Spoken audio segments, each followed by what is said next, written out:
Hello everyone, my name's Dean. Let's talk crypto. So I just wanted to make a quick video about this massive short squeeze. I haven't seen one like this in a while. Obviously we've been in a downtrend, so there's been no opportunity to squeeze the shorts, but this is a textbook short squeeze. For those of you that don't know what that is, it's essentially when people are betting on Bitcoin to go down and they purchase a futures contract or a leveraged token that's leveraged maybe 3, 6, 50, 20, 100x, saying Bitcoin or whatever the asset is will go down.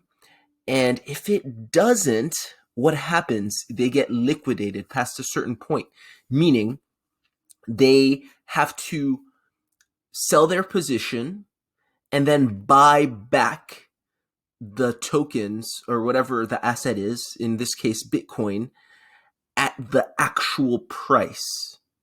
This is what creates the buying pressure that you see here. And so just if you look at this, let me see. Can see it better on the daily. No, can't see it better on the daily. I think my chart's just messy. Let me clean up my chart a bit so I can show you guys this. Do you see? Here's my pointer. Just use an arrow. Look at this volume candle, or not candle, but bar. It's massive, and it's massive with respect to anything that came before it, right? We had been complaining about, or not complaining, but just pointing out that we haven't really been getting much volume, and that's normal because we've basically just broke out. We got some volume on the breakout, and then as Bitcoin was matriculating up, assets were matriculating up, you're not really going to get volume until you hit the retest. But then you see this huge candle, and this is the short squeeze candle. And that actually rocketed us up almost to the $40,000 mark. And as you can see, this yellow path that I've drawn in is what I believed the path to be, and I still believe the path will follow more or less something of that nature. But this I didn't predict and I didn't foresee, and this is another really good kind of a learning opportunity. This is why you don't play with fire. Like cryptocurrency, the market right now, 2021, we're still very early. It's extremely volatile. So if you're messing around with leverage tokens, if you're messing around with futures contracts, if you're messing around with just, things that you're not sort of ready to do, don't, because it's really easy to get liquidated. You have huge experts that get liquidated, for millions of dollars. Obviously, that's a small portion of their portfolio if they know what they're doing, but still, it happens to the best.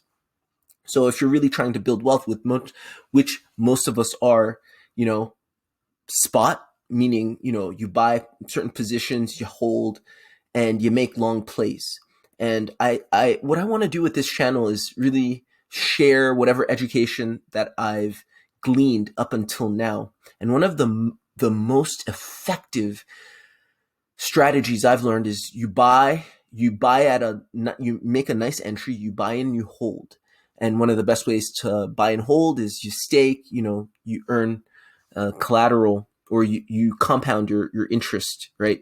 You don't only buy a good position and you let it appreciate, but you also stake. So I just always like to repeat that because I was, I didn't know that before. And, I was kind of trading in and out. And so I always like to repeat that. Maybe somebody is just starting out and they hear that and they learn through my experience.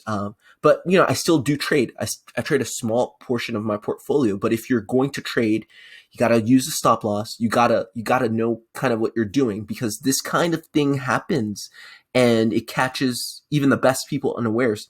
And let me give you an example. So a lot of people said, okay, we're going to trade this inverse head and shoulders, which you see here. And I mentioned in my previous video, if you're subscribed, you've already heard this. The measured move for this inverse head and shoulders, so from this point to the neckline, which is the measured move, and the neckline is something like this. Let's see, something like this. And from the breakout, it's about 35.5, 36, right? And so you would expect for us to hit this region and then, kind of call it a day and turn around and come down. And I actually said, the technical target is 36. A lot of people kind of, that are trained in classical charting, patterns and such, that's, the percentage. If you play the percentages, which charting is, that's what you're going to trade, right? That did not happen. Look where we ended up because of a short squeeze. How many people factored that in, right? How many people traded until 39, 39.5? Unless you were glued to the charts, highly unlikely, right? So this is why I'm saying extremely volatile. Sometimes the most powerful thing is to know what you don't know. And, this is a small move, not to say that this is going to affect a long-term plan.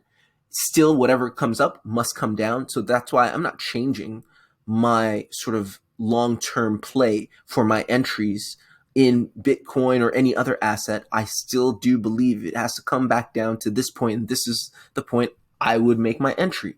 This is kind of a blip on the radar. And my last thing that I want to share is this is another reason why you don't really trade small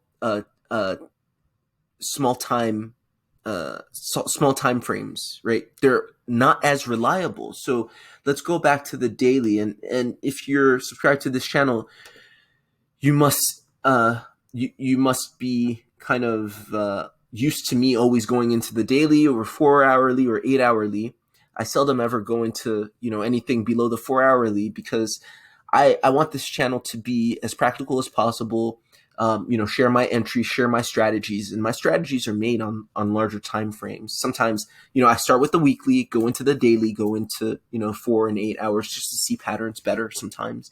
But again, do you see how I thought, okay, we're going to turn around once we hit this 55 EMA, but we went over, but it still doesn't affect my long-term strategy as much because look, we were at the top of the stochastic RSI, and we still are at the top of the stochastic RSI, even if we hover around here a little more. So I just wanted to share that. That is the definition of this of a short squeeze. That's exactly what happened with AMC, Robinhood. For those of you that heard about that, weren't sure exactly what it was.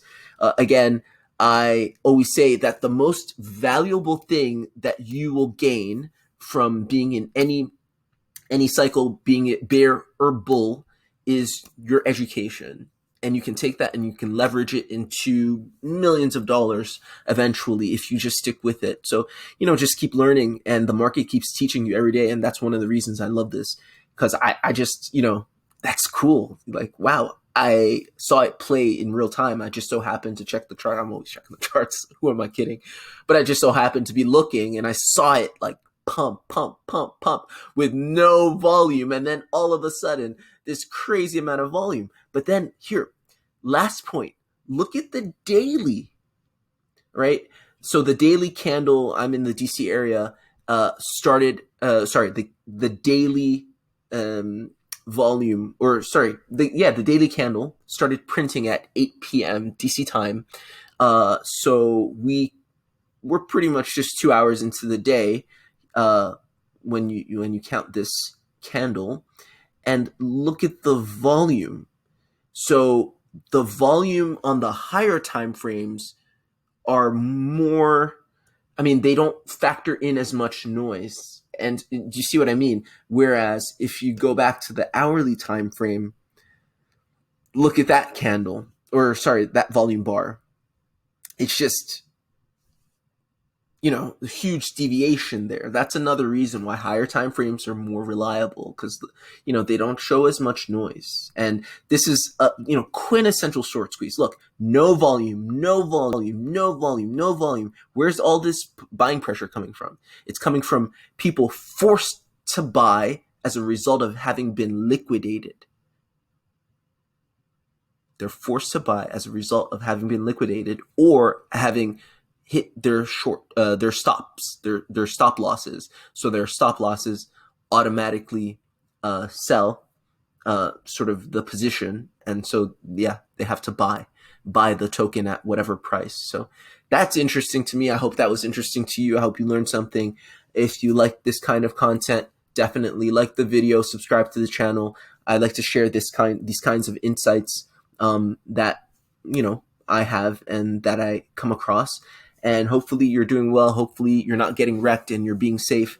You're using stop losses. You have a good strategy and you're sticking to it. So that's it for me.